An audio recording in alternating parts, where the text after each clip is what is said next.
Good morning, everybody, and welcome to the Voice of Authority webinar. My name is Toby Fox, and I'm the Managing Director at 3Fox, the marketing agency for councils. Since 2004, we've been running over 30 events a year, bringing councils and the development community together. During lockdown, we've been doing that by organising these weekly webinars. Next Thursday, we'll be back and we'll be continuing our focus on housing, asking what roles the public sector might play in restarting and growing the house building programme. But before then, we're going to be launching two more online events. Firstly, tomorrow, Sitematch 365 will host the London Borough of Waltham Forest as they unveil 5 new development opportunities and a £500 million capital investment programme, as well as offering one-to-one online meetings with developers and investors. More on that at sitematch365.com, and a special guest to talk a little about that at the end of this session at midday, so stay tuned for that. Then next Tuesday, we're launching the TVOA breakfast sessions with a really exciting lineup and a slightly different approach, discussing practical steps to high street recovery. We've got a catchy little strapline: start the day with TVOA. That's what you get for binge watching Mad Men during lockdown. Back to today. Our topic today is, should there be legislation for housing for key workers post-pandemic? When this topic was first suggested, key workers were in short supply, and we were worried about flattening the curve so that they, and NHS workers especially, were not overwhelmed by COVID-19. Homes for Heroes? Of course. As Kevin White of Montague Evans asked yesterday, how can we make the answer yes last for an hour of conversation? But maybe the picture isn't as simple as it might first seem. What is a key worker? And then there are some other issues that are perhaps more unexpected. With massive unemployment building elsewhere in the economy, key worker jobs are becoming extremely popular. I'm going to share a slide with you now, if I may. Let's see where it is. Here we go. So this is some research that was released for Channel 4 yesterday for a program you may have called Unsung Heroes. And it's a record of job searches online for key worker roles. Now, if you look at this, there's an enormous surge of interest in key worker jobs, overall up 67%. So, and given the variety of roles and the popularity of them, will that affect a view that government takes of subsidising housing for key workers in any way? And that's just one of lots and lots of questions. There's no question, however, in my mind, that everyone deserves a roof over their head. And that's the acronym of our sponsor today, Edaroth. Without their support, we wouldn't have been able to assemble our fantastic panel for this lively conversation. And representing Edaroth, we have, representing the private sector as a whole today, Nick Towe, who is Commercial Director at Edaroth. It's a pleasure to have you with us, Nick, thanks. And on Nick's behalf, I'm really chuffed to welcome today Cllr Emily Davey, who is Portfolio Holder for Housing at the Royal Borough of Kingston upon Thames. Hello, Emily. Hello. And Barbara Brownlee, who is Executive Director of Growth, Planning and Housing at Westminster City Council. Morning. We're going to set the scene in a moment by asking each panelist to spend a few minutes talking about the problems that exist for key worker housing and to talk a little about some of the definitions and some of their experience in housing key workers, both before and during the pandemic. And then we're going to spend some time asking if intervention is required by the public sector and the private sector, maybe both, and what form that might take, some of the desirable outcomes that might be sought for, and the obstacles that need to be overcome. And we'll also be asking for their views on the Homes for Heroes campaign. The panel's going to be pleased to respond to the most popular questions you've posed at around about 11:45. If you use the Q&A function at the bottom of your screens to put questions to the panel and to vote for the questions you'd most like them to respond to, we'll get around to that later in the session. And we'll also be launching several polls throughout the session today. They'll appear on your screens, and if you can respond to those, they're mostly yes or no answers. Your responses will form part of our report from this session, which is going to be available to you through social media and alongside a video of the session today on the voiceofauthority.co.uk. We'll end at midday so that you can get off to your inevitable next Zoom session, or you might be able to stick with us for just a couple of minutes to hear a few words from a special guest that we'll be introducing then. But now, without further delay, let's get the conversation started. And I can tell you in the warm-up, the rehearsal time for this, the conversation was already getting quite lively. Cllr Emily Davey, can you give us a little overview of the scene in Kingston upon Thames and how you've seen key worker housing being provided in the past and your experience of various products and models for that? I should start saying Kingston upon Thames has a hospital in it, has Kingston Hospital, and we're not aware of any key worker housing or what is key worker housing. We are. Is one of the ideas that we're keen to consider it, because what we've got is, come the pandemic, we've got people commuting to Kingston because the house prices are high in Kingston, rental is high in Kingston, so you're having people coming a long way to work very long hours. It's not good for the environment, it's not good for them. It's not a sustainable way of living, having people to come so far in.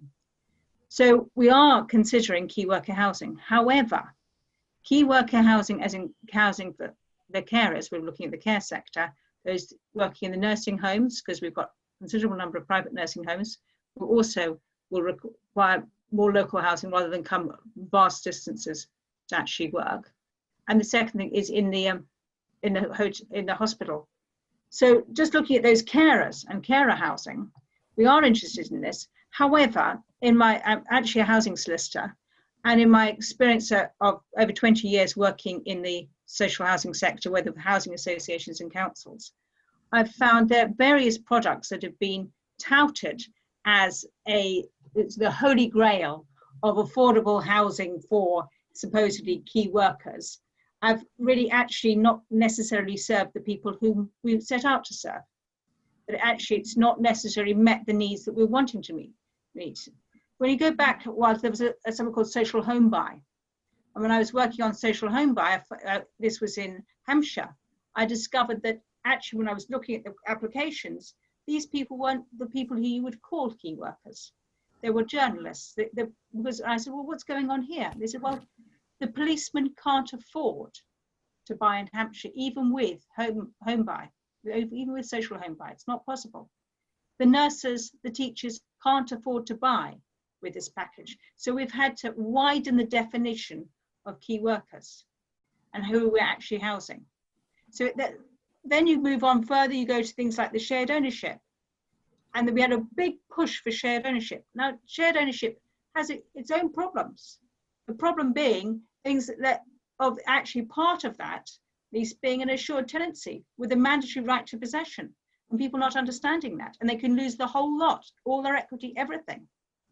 Then the next, and also when I've represented people in one of the downturns, because I used to work in legal aid and switched over, and I work for both sides now, that actually trying to sell a shared ownership property, which actually costs more than in the private rented, because you're paying the rent and the mortgage and to the repairs, you can't flog it for love nor money. You're stuck, absolutely stuck in that shared ownership property.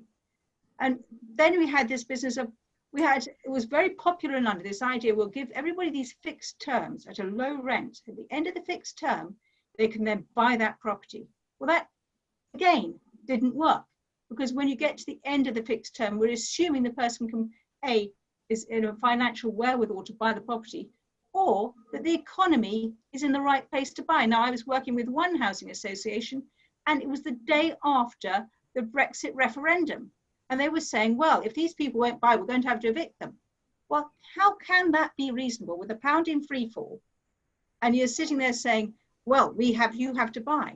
So each of these products, you start looking into them, and often you hear from people trying to market key worker housing, these rosy pictures, and you say, well, what is the legal vehicle? What is the actual vehicle that you're using? What is going to happen if this doesn't work or that doesn't work? And they can't answer the questions. So there are some good points. I mean, I can see it being very popular because housing, nurses, carers, look, your housing management costs, your rent arrears, your problem over rent collection, these people are in work, they're unlikely to be out of work. They're going to be peaches to house, absolute peaches to house. and it's very, you can see it could work. But it's not about the landlords. It's not about the landowners. It's actually about the people we're trying to help. It's not about getting a good deal for the landlords, for the developers. It's about actually, if we're interested in actually key workers, we've got to come up and helping them, whoever they are, we've got to actually come up with a product which puts them at the heart, and it actually looks at what they want rather than what the developer, the council, the private owner wants. Thank you very much, Emily. That's a really helpful start to the conversation. Barbara, I you are nodding away during that. I assume that resonated pretty strongly with you. Yeah. Is there anything you'd like to add to that or to pick up on? Yeah, no, thank you very much, if I would. Yes, the level of complexity about products, as described there by Emily, I completely agree with. I think the land is littered with affordable type products that have been dreamt up in Whitehall, used by a range of mainly housing associations. Sorry, I've got something, key workers just popped up in my screen, and have died the death. Let me talk a little bit about Westminster's position in this, because for Westminster, this is a huge and really important question. There is no more expensive place to live. Maybe RBKC, but Westminster, there really isn't. We need key workers in the city as much as anyone else. And it is impossible, absolutely impossible without intervention to ensure that happens. And there's a real fear that we hit a point in central London, where every blue light worker, no one can get in time, where you might have a 24-hour Tesco operating, but it won't open because no management can get there to open it or run it. No one can staff the sweet counter. So, it's an absolute real priority for London to enable essential workers to survive and work in London. If in Westminster, there's some strange statistics. 25% of all of the housing in Westminster is actually social housing. So if you actually qualify for a council home, you had a reasonable chance of getting a council home. But only 4% is what is called affordable and outside of social housing. So that means not governed by the very tight rules that govern the delivery of social housing. Your level of need to be eligible for social housing in this country across the board now is got to be pretty high. And you probably, almost certainly, if you could afford a rent of any sort yourself, would not qualify. So it's very difficult for key workers to get social housing. So what they need, I believe, is a thing just called affordable housing. Now, when I say that, I do not mean a legally defined affordable housing. I don't mean affordable housing as it is defined by planning policy. I don't mean as it's defined by the GLA. I don't mean as it's defined by varying iterations of housing ministers. I mean genuinely to the person who wants to rent it, affordable. Yeah. So we might need a different term because affordable now has become very entrenched with a whole heap of regulation. But if you think of housing that you can afford to rent on a third about of your wages, right? That is a third to a half of your wages. That is something approaching genuinely affordable. And that is something in Westminster we have a massive commitment as a council to build. So what we are doing is trying to balance up some of those terrible percentages of 25% social and 4% affordable in the borough and spend £1 billion by 2023 building 2,000 genuinely affordable homes. Now I can go into kind of how and what we're doing there later if you want, but for me I think there's something about the difficulty of past schemes has been about the definition of key workers.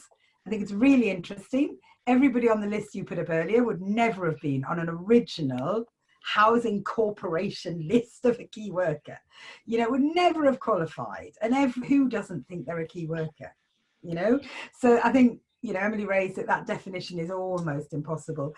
That is too tight. And I think the way we fund and define how we build our housing and who gets it and who gets to build it is too tight.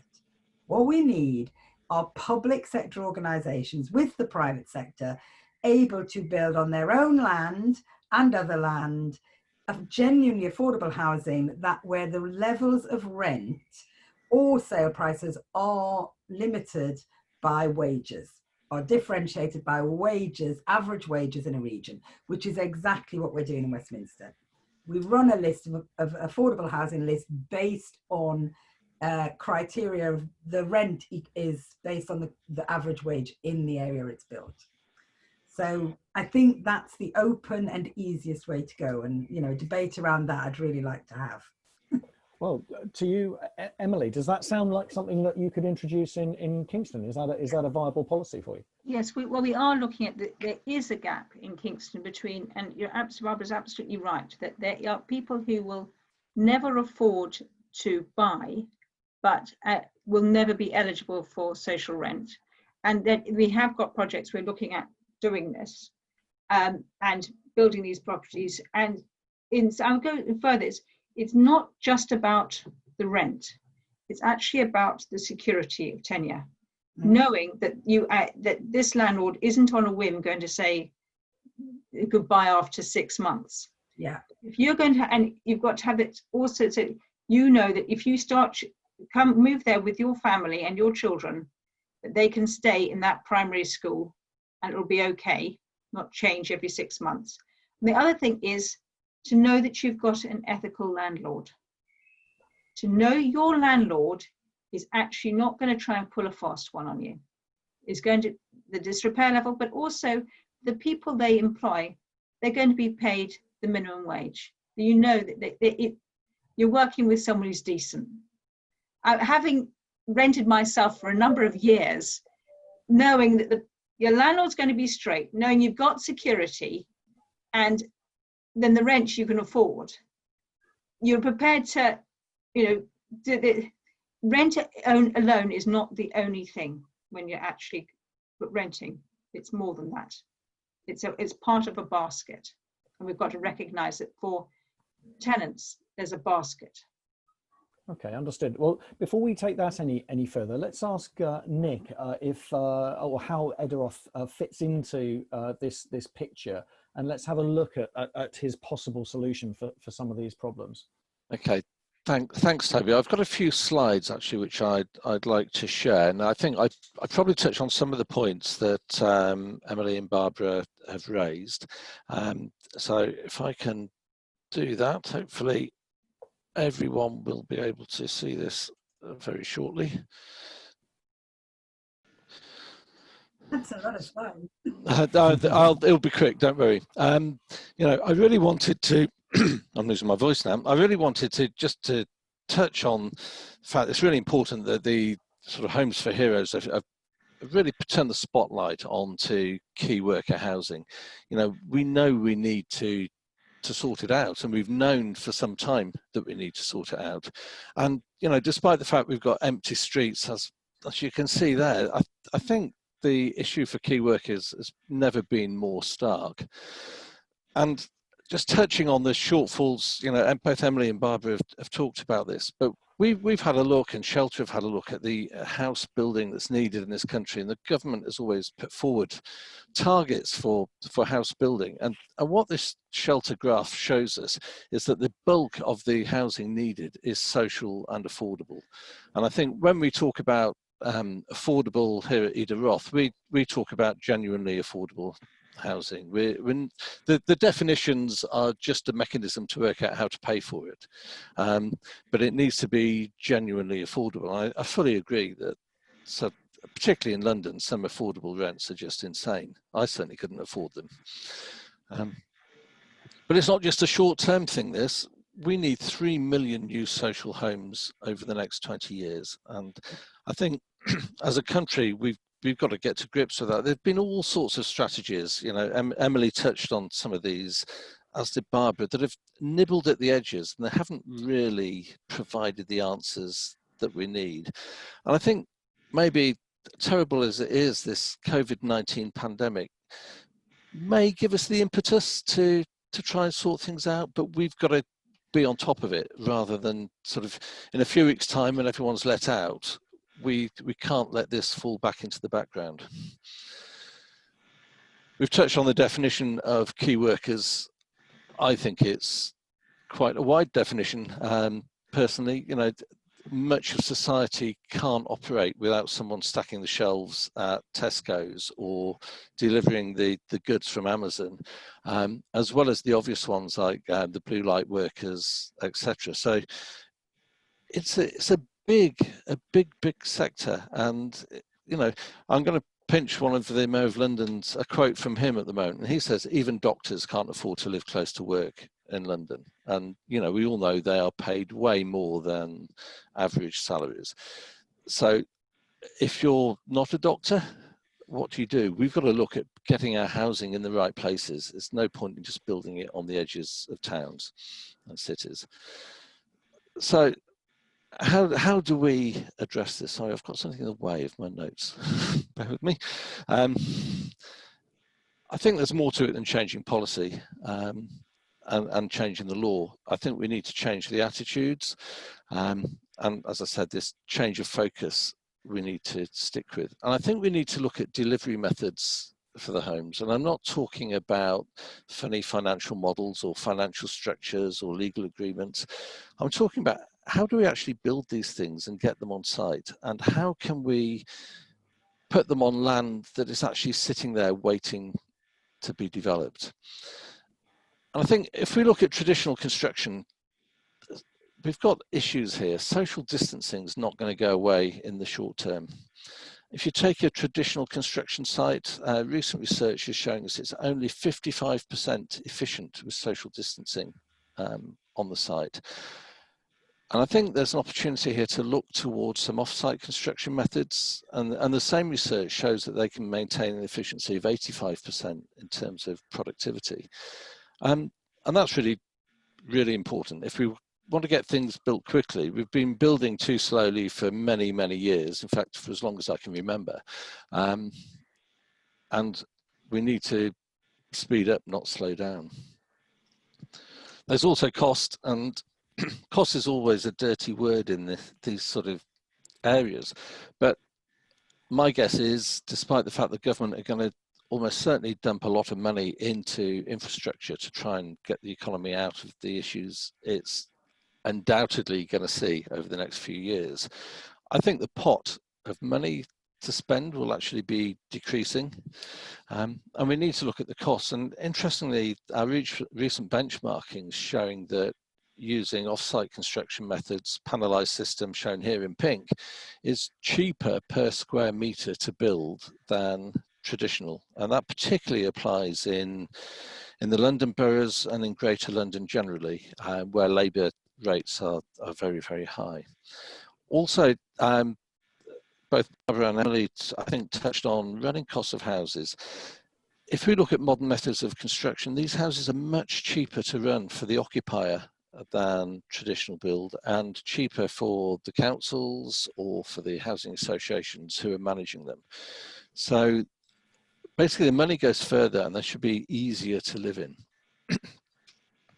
But where do we build them? We've done quite a lot of research into brownfield land and what's available. And if you take London as an example, there is enough underused brownfield land in London. If we developed 80% of it, we would solve the housing crisis in London. That's pretty significant. It applies to other parts of the country as well, but London is the big one. There are lots of little difficult sites about. Here's an example: rotten old garage site causing lots of social issues and a management problem for the council. In this case, this was Lambeth. And you know, these sites, particularly with modern methods of construction, but in some cases with traditional as well, you can get into these difficult sites and find ways to make their development viable. And that's what's happened here. So this is only a little site, but it's gone from being a problem to homes for 4 families. And these ones were recently completed, and the demand in Lambeth is huge, and I'm not joking when I say the people that were allocated these houses were literally dancing in the street when they saw them. And if you can have that much effect on people, that just shows that we really need to address this problem. So, changing the law. Actually, in some ways, the law's already changed. So I've used this image, virtual planning committee meetings. So the law was changed very rapidly to enable planning meetings to carry on. Now that's not typical of a planning committee that I've ever seen, that image. But, you know, the law changed this, and maybe we need to look at changing some other laws and making things easier. A lot of this brownfield land is state-owned. Perhaps we should look at relaxing permitted development rights on state-owned land so that we can accelerate key worker housing. I think that would be an interesting way to take it forward. I think regulated authorities, people like the NHS, people like TfL, etc., that own quite a lot of land that's underused, and over the years have been selling that land for capital receipt. I think maybe we need to look at a different model. Let's not sell that land. Let's use it to house the key workers, particularly the ones that work for those organisations. That way, it's dual benefit. You can still generate a long-term income for that land, but you can have your workers close at hand. You can incentivise them to come and work with you and stay with you. And retention of staff, particularly in the NHS and other sectors, is a big issue. And I think there's one other thing that always strikes me.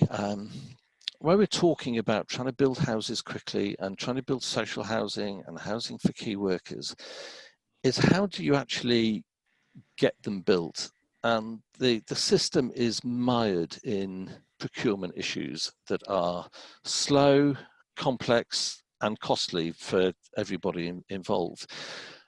And I think we need to take an opportunity to look at that. If you take, for instance, frameworks that allow delivery of houses, they tend to be fixed term, started some years ago, and they block new entrants to the market because they're not being renewed. And you can't be procured to develop if you're not on a framework in many cases. So let's try and find a way of allowing new entrants into the market so that we can actually step up the supply. The market is enormous, and there's a lot of solutions out there for developing sites for social housing and for key workers. But we need to find a way to enable the state to access those providers and for the providers to access the projects.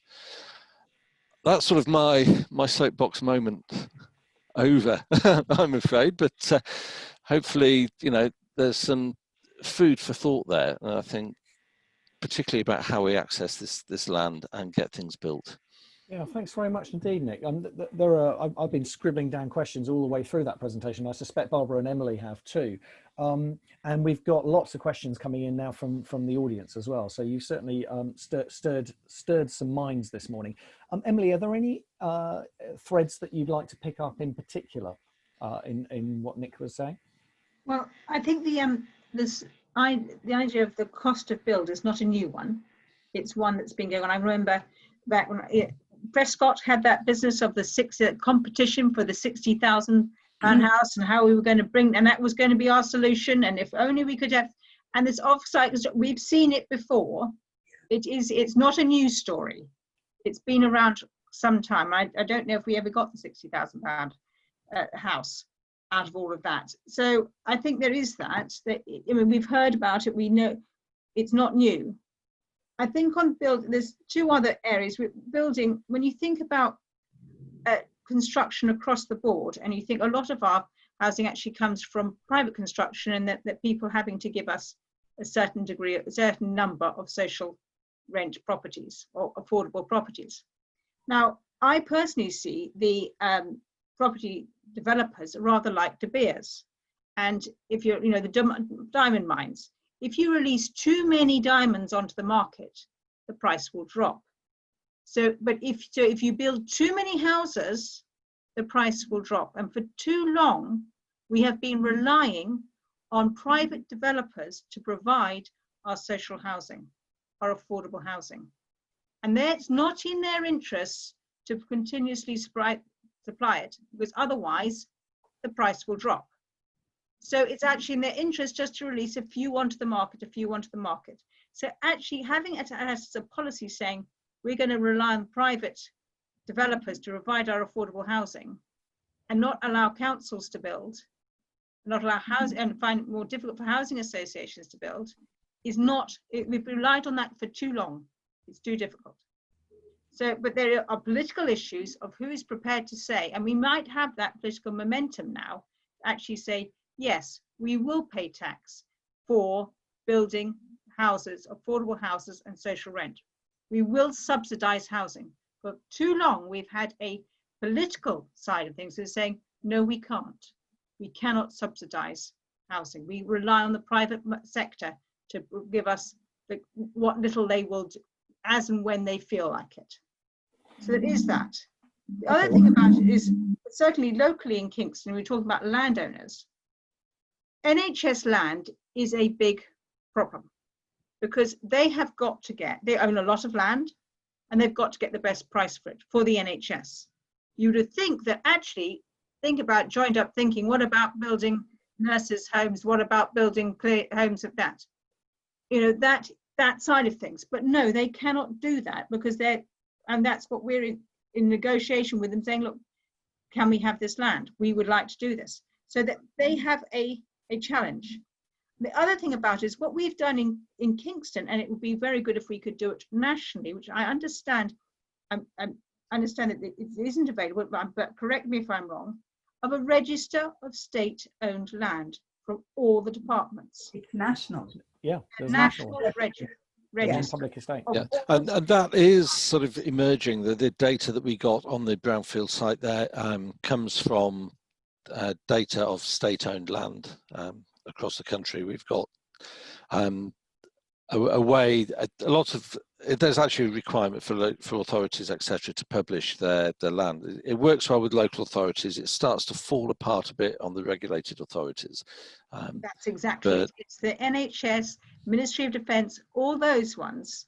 They don't come up with it. But it's also because the way the land registry works, you can't just shove in NHS land and it will ping up all the land it owns.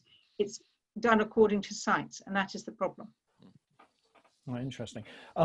Barbara, I'm about to put, I've got 7 questions to put to you, okay. but perhaps there's something that you'd like to well, only one thing, and then do go with the questions, because this should be a bit more interactive. And I just want to work on that thing, that local, I really agree with everything that was said before, but local authorities can build. And local authorities have been allowed to build since the Localism Act in 2012, and they are.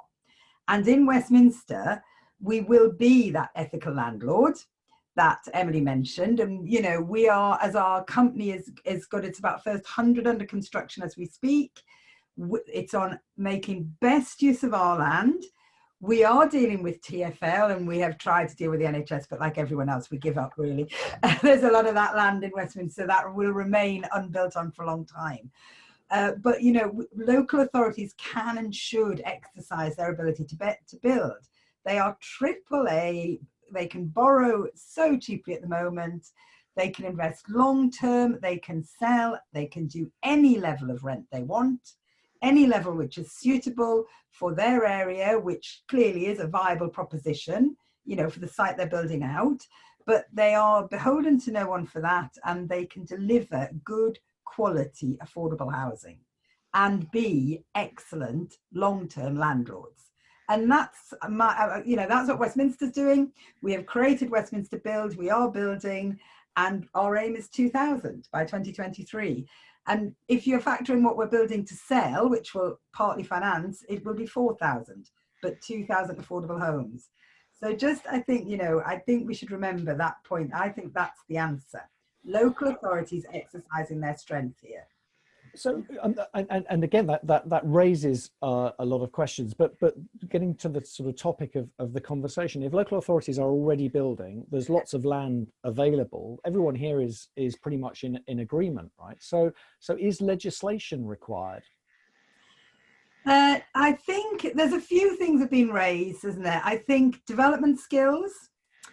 I think local authorities all absolutely up and down the country understanding their powers, their ability, their borrowing ability, and taking a level of risk they're comfortable with. The skill, you know, you need good finance people, you need good development people. Procurement's been mentioned, you know, who wouldn't agree? It's a total nightmare. Although I did want to mention dynamic purchasing systems, which we also use in Westminster. So you're not the kind of framework people can come in all of the time, but nothing in procurement works well. I would never blame planning for anything, right, ever. There was a little hint that we should allow more permitted development. I think permitted development's been an absolute disaster. We have hideous, shonky buildings that are not fit for people to live in. They're not high quality. You know, we would fight permitted development at any level. I think work hard and get stuff through planning efficiently. It's really possible. It's really possible to do. I think planners, you know, generally are on the side of growth in most places, certainly in London. Emily, permitted development on brownfield land for key worker housing? Well, I was actually going to respond to a different thing. It wasn't about that. It was about what legislative changes. And actually, if on the type of project, because basically, if you're renting, you've got the assured shorthold, or you've got in socially assured tenancies or secure tenancies, or these fixed term tenancies in both of those. What I would like to see as a change in legislation is to allow us what I'd call a mini lease, where it'd be under 7 years, but what you're looking at is a enabling, in exchange for paying perhaps a slightly lower rent and having more security, the tenant takes on more responsibilities. So actually, it's more, when you think about a lease and the responsibilities of a leaseholder, they're quite onerous, and you wouldn't do that with a tenant. But is there some midway point that actually to make this an attractive option for people, and but for both sides? And I think there is an area of legislation we could change around there, on the what I suppose we call housing management side, on the actual, so that the key worker or the person in the property gets a good deal. And it's, so I would like to see some changes in the legislation around that area. Okay, that sounds feasible. There's another question that's been put by Darren Blake. And Nick, I hope you're taking notes here, because we're going to come to you to respond to these very shortly. Darren Blake asks whether Section 106 might be used to start funding some affordable housing for key workers. Barbara, do you think that might be feasible? Section 106 is used. I mean, a Section 1 agreement is the agreement which I think both Nick and Emily have touched on. It's the amount of affordable housing that a developer has to provide, plus other planning issues, other community issues. It might be a park, it might be a road upgrade, it could be a bridge, depending on where they're building, connected with their private development. But it is used, but it's very controlled. You'll get social housing from that, and you'll get regulated affordable housing, which means a certain level of rent for, you know, it'll be set. There's very little flexibility in planning policy around Section 106. There's a little bit. We've switched ours so we get more affordable and less social now, because we see that's the need in Westminster. We've changed our planning policy from 60% council housing and 40% intermediate to the other way around, but there's very little you can do with it. So you'll get some, but it will always be dependent on a development going forward in the private sector. And as has been pointed out, they go ahead at the pace of the developer, not at the pace we need the affordable housing. Yeah, I think I'd like to just comment on that. I think we've seen over the years, and I'll hold up my hand here and admit to in the past having been a public sector private developer, and it was my job to, amongst other things, get as little social housing on a site as possible. And I think Section 106, it is a vehicle that has delivered some social housing, but when I talked earlier about nibbling around the edges, I think that's one of the things that has nibbled around the edges. It's not the solution. It provides some, but I think, you know, as both Emily and Barbara have alluded to, it needs to be the councils building the houses or the NHS building the houses. And that way they can have full control of the tenure over there, and they don't just end up on a 100-unit site having 20 houses. They could actually have 100 affordable houses, and it gives them the opportunity to make them genuinely affordable. I think it gives a lot more flex for the local authorities. So Section 106, to my mind, despite being a developer, is not the way forward for key worker housing. Emily? I agree. I mean, when I think about for Kingston and the amount of, Kingston has not been building any social or affordable housing at all, and it's building our first, if it goes through planning, our first 100 will be coming out of the ground in January. It's the first time in 40 years in Kingston. So it's a big progress on council housing, the first time we're building council housing in 40 years. As for going for the difficult sites that we've got land, we are starting, but it's a journey of a change of mindset. And I'm still thinking about people worrying about after coronavirus, will it affect us? Actually, we're seeing, how are we going to get our economy going? How are we going to get the local economy re-going in Kingston? And that's going to be through building. Because we've got to be the ones getting out there, getting building, so that then the knock-on effect in the local community will be great. So we see it as, yes, there'll be a financial impact of COVID, and that's how we're going to tackle it, is through building and building on our own land, and then thinking about, well, what about some other land? And I'm not a planning lawyer, and my brief doesn't cover planning, it just covers housing. Is that what happens about the land which has been sat there for years not being developed, and whether we can start saying, well, actually, unless you develop it, we would like it, we'll buy it at the price you bought it at umpteen years ago and sat on it, and then we'll build it out. Barbara, use it or lose it. Would that be something that you'd support legislatively? Yeah, I mean, that's been around every time there is a consultation about planning regulation potential changes.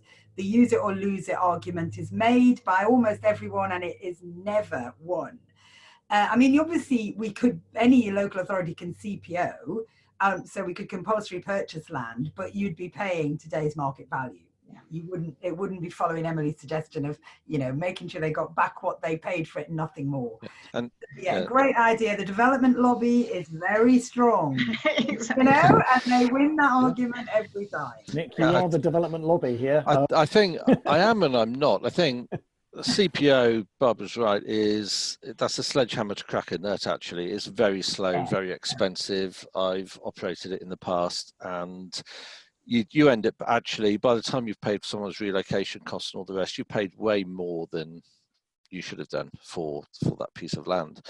In terms of the development lobby, I mean, there's two sides to it. I think there has to be a recognition that if you're a private developer and you've got land tied up and you've got planning consent on it, actually most developers want to turn that around quite quickly. And I don't think we necessarily need to interfere with that, because I think, as I said, there is a lot of land around that the state controls in one way, shape or form that it can use. Maybe if someone's had a planning consent for a long time and hasn't implemented it, then yes, by all means look at it. But, having sat on both sides, you'll never get the volume developers to back away from that policy, and they will always lobby really hard, which is why that type of policy has never been successful. I think if you want to deal with things quickly, there's got to be other routes. Okay, well, here's a route. Mike Diath, who at HTA Design, who's in the audience today, he's doing a major sort of research piece at the moment on a collaborative effort. And talks often about collaboration. Now, normally his questions are around collaborations between local authorities in order to accelerate housing. But Emily, there's another aspect to this, because you mentioned earlier, and I think Barbara said the same thing, that dealing with the NHS, for example, and also with government departments who have land holdings is nigh on impossible for you in order to release land for house building. So is there some sort of collaborative potential between local authorities and other public sector landholders? Is there a role for government or GLA or one public estate in that? What would you like to see happen, Emily? They may want to collaborate, but their problem is, while you've got them having that fiduciary duty to get the maximum value out of the land, it is pointless. It is absolutely pointless. So is that where we need legislation? The problem is how they've set up NHS land holdings or whatever, or land trust. That is the problem. If you tell people this is your duty and this is how you can have a couple of, collaborate, etc. But the bottom line is they've told to maximize the profits.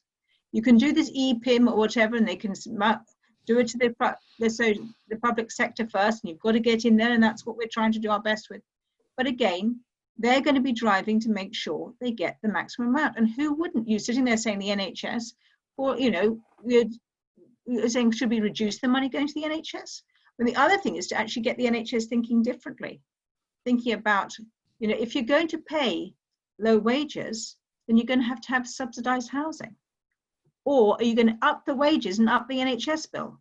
Which is going to be politically acceptable? Because at the moment, low wages and no subsidised housing, and it's not working.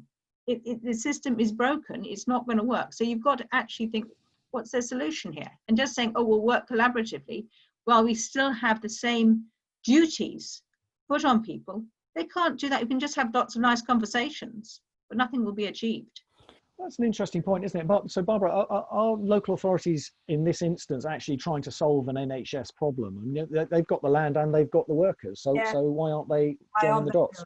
It's a really good point. And if you go back in history, big employers built houses for their employees, right? The centre of London was filled with that. We had prudential insurance housing for people who worked for the prudential insurance company. It wasn't.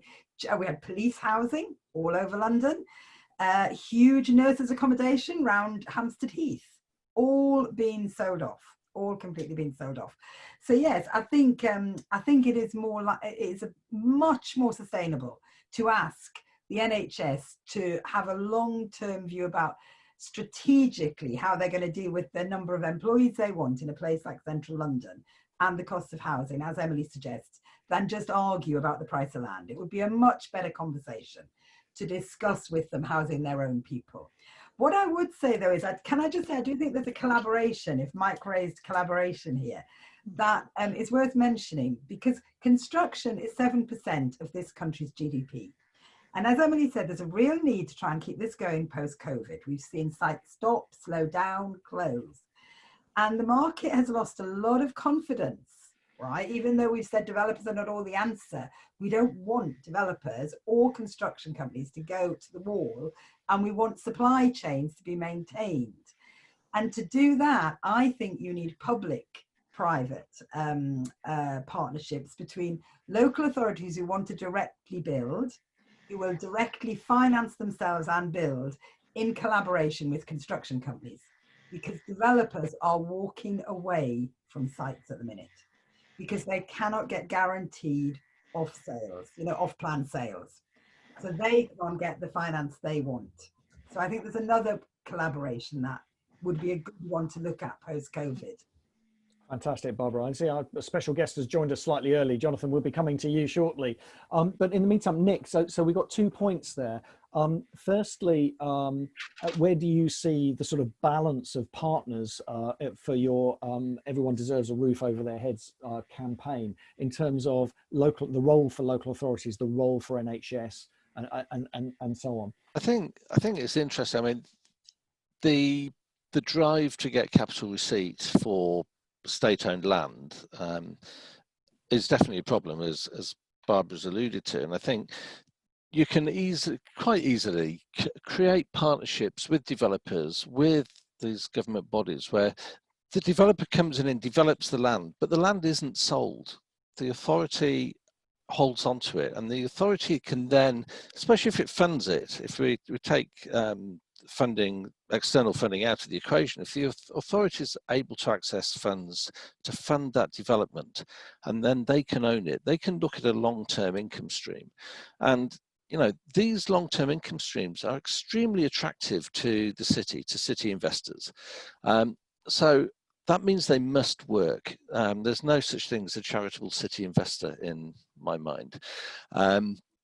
So that means they must work. So what I think is that the partnerships that we create should be looking to create that long-term benefit for the landowner, be it the NHS, be it the local authority. They can see the income come in and get houses for key workers and get all the social benefits that you get actually from building social houses. I think the National Federation of Housing reckon that every new social house creates 2.3 jobs in the local area and adds about 100 and I think it was £108,000 to the local economy. So there's much wider benefits to just building the houses, and those partnerships I think should be quite straightforward to build, but it's the way you access those. I mean, we've developed quite a good working relationship with Lambeth, and some of the pictures I showed you were development on Lambeth's own land, where we've built the houses and they've retained them. And they've seen lots of benefits there. You know, the land was worth nothing to them. The houses have now been valued for their balance sheet considerably more than they cost to build. There's a much wider suite of benefits that we need to draw in and consider. And the partnerships should be easy enough if that's what the focus is. Yeah, well, we've got again in the audience is an old friend, Sudin Chatterjee, and he's made a point that working through SCAPE, the framework with Perfect Circle, he's providing housing at scale for the West Midlands Combined Authority, yep, where they set the rents for key workers on land that they own. So that's exactly the sort of partnership Barbara was talking about earlier. But there's also that kind of turf war element there, isn't there? There's, you know, which framework are you on, and which framework have you got access to, and how do people access these things? And yeah, and I think, you know, the dynamic purchasing systems are useful, and there are a few around. But when we look more widely, and London, probably the London boroughs lead the country in that. Actually, there are not very many dynamic purchasing systems outside of London, but that's one route to goal. But I think, you know, we all need to get together and work out how to get these things delivered, because I don't think there's any one size fits all either. Different authorities, different landowners have different pressures, different land available, and different developers do things in different ways. So you can only do it through dialogue. And another aspect of this is resources, isn't it, and expertise. Emily, Barbara's talked about the importance of the council's role, and you've as well, the council's role in direct delivery. But do you actually have the resources and the expertise in the council now, given that it's been you're taking your first sort of baby steps into delivery again? Do you feel that you have the capacity to deliver on the scale that's needed? What we're doing is we're putting together a team, and there'll be a variety of different ways in which we deliver. We're not having one size fits all, one developer developing out all the sites. It'll be tailor-made for the different sites and how we do it. And I think one of the things I should say is that the days of vast council estates being built are over, and rightly so, because this mono tenure actually doesn't build a balanced community. And what I'm very keen on in Kingston is to have balanced, mixed communities. So we've got one of the biggest regeneration schemes in the whole of London, which is the Cambridge Road Estate. We've just had a massive yes vote on it. It was a voluntary vote, massive yes. You know, people saying they want it. And part of that was saying that not only more council houses were going to be built on the site, but those who stayed could stay next to their neighbours. And if you were a neighbour who was a homeowner next door to a tenant, you can stay next door to each other in the new development. We don't split communities up. And I think that's also when we're going to, so when you buy there will not be, this block is the social, this block's the private block, that ends the private. That is divisive. And we cannot segregate our communities. So with this development, what we're doing in Kingston is building balanced communities, mixed communities. So there will be properties which will be a block of flats which will have different rents within them. So some of them will be a higher rent, some will be a social rent, some will be affordable rent, some will be a social rent, some will be sold. You've got to have a balanced mixed community, because you cannot have a community where you say, well, we're going to do this and we're going to put all the private down this end, all the social down that end, and never the twain shall meet, because that doesn't build a community. And I think because that we don't have the land to build massive amounts, because it just isn't that in London, it means those pockets, again, you cannot have pocket ghettos of one or the other. They will be a mixture and a balance. Barbara, you've been very successful in places like Dudley House. We've done some work with you on some of these projects, which are fantastic. Have you got any sort of advice in terms of how you put these schemes together to achieve that balance? Oh, honestly, I mean, it's kind of my life's work is to get houses built in London. It's a drive, a straight line. You have to, if you're doing this with a council, you have to take members with you. Obviously, they have to have faith in borrowing, in building on their own land and not just giving it away. And that's so you need your stakeholders with you. As Emily said, you need to if you're maximising public land, you're regenerating estates, you need those residents 100% with you, and you need to be building entirely tenure blind replacement estates that everyone is allowed back to. So, huge commitment to get stakeholders on side, residents at the heart of it.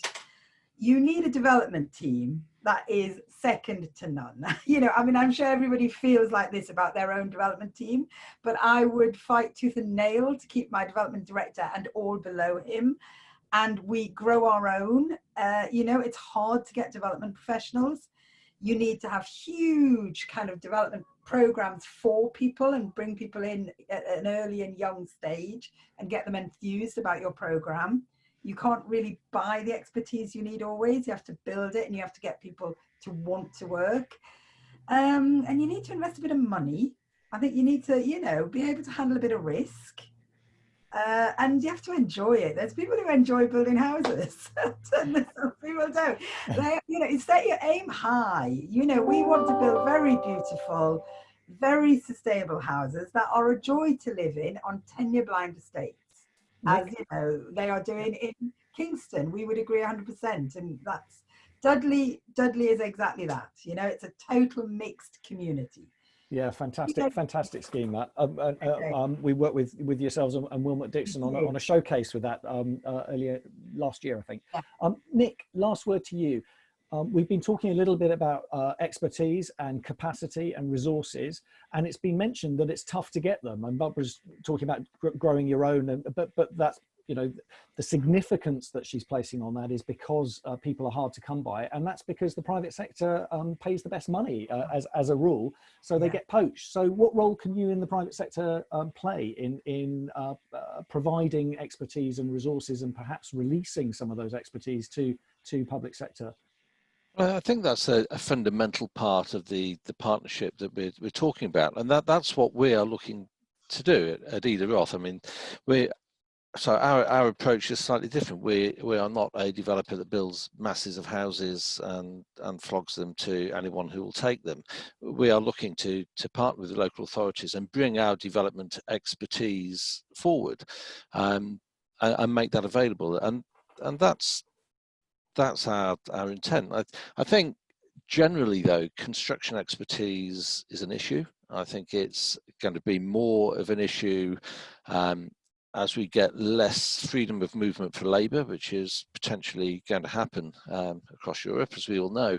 And I think that's where traditional construction is going to struggle. And I think that's where we should be looking more towards modern methods of construction, because there's quite a lot of people, as we've talked about, and that a lot of us worry about, I think, that are sort of unemployed at the moment, just don't quite know it yet. And those people have got skills that may not align directly with building houses on a site and sticking one brick to another. But they may well align to off-site manufacture, to working factories and assembly. It's a nicer environment than standing in a muddy field in the middle of winter up to your knees in cold, sloppy mud with it pouring with rain. So I think we've got ways to increase the output of housing through modern methods of construction. And then a lot of the companies that do modern methods of construction, ourselves involved, are, like I say, that we're actually happy to lend and bring our development expertise to our council partners.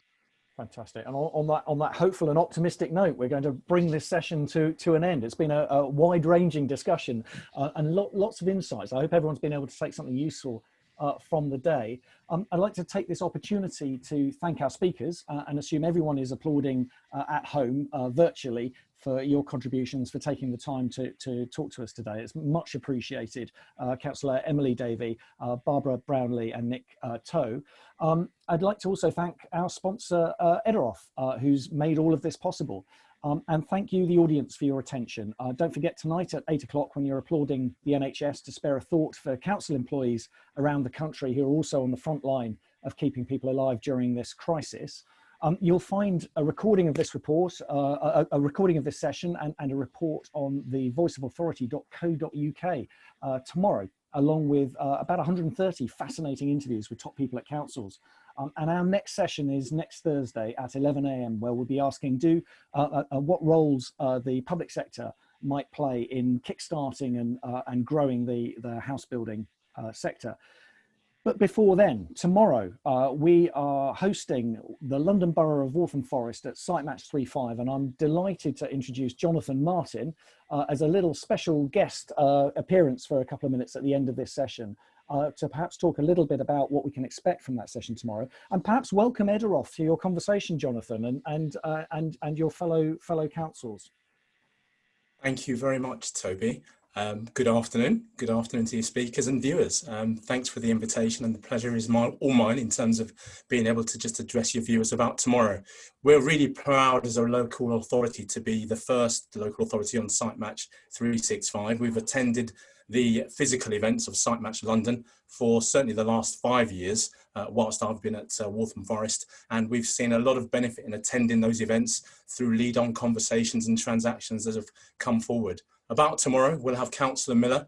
He's our portfolio lead for economic growth and housing development, and that's something we're really proud of in terms of his enthusiasm and also agreement to be involved in that first session of Q&A with Toby. There'll also be myself and also Will Teasdale, my fellow director who deals with the area regeneration around the borough.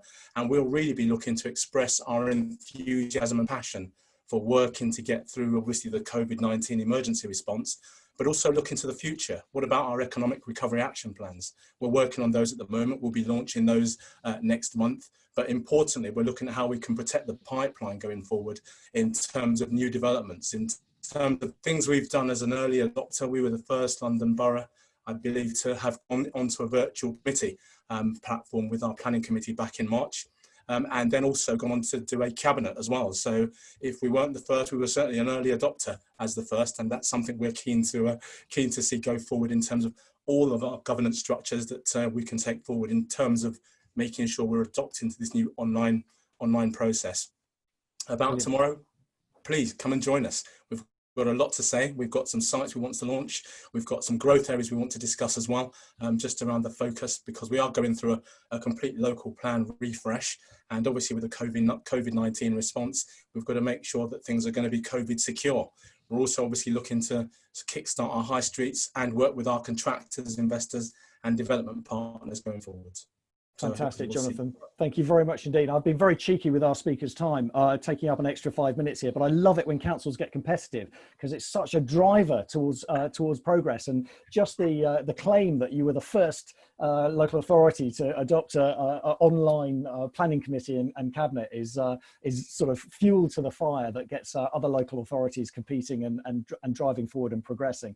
Barbara and Emily, we'd welcome both Kingston and Westminster to Site Match 365 to give you a platform want to pitch to the development industry and talk a little bit about your recovery strand and the development opportunities that they can expect in your boroughs. So we'll look forward to talking to you about that in the future, and hope you can join us. But if you'd like to tune in tomorrow to see how Waltham Forest do it, you'd be very welcome. And Nick, I'm sure there's a place at the table for Edaroth as well. Yeah, thank you, Toby. I think actually one of my colleagues, Harry Townley, is definitely joining. Fantastic. Okay, well, we look forward to seeing you all tomorrow. And thank you again to all our speakers. It's absolutely brilliant that you spared the time. It's much appreciated. Thank you for spending the time. It's a pleasure to spend an hour in your company. Thank you all very much. Thank you. And goodbye. Okay, bye.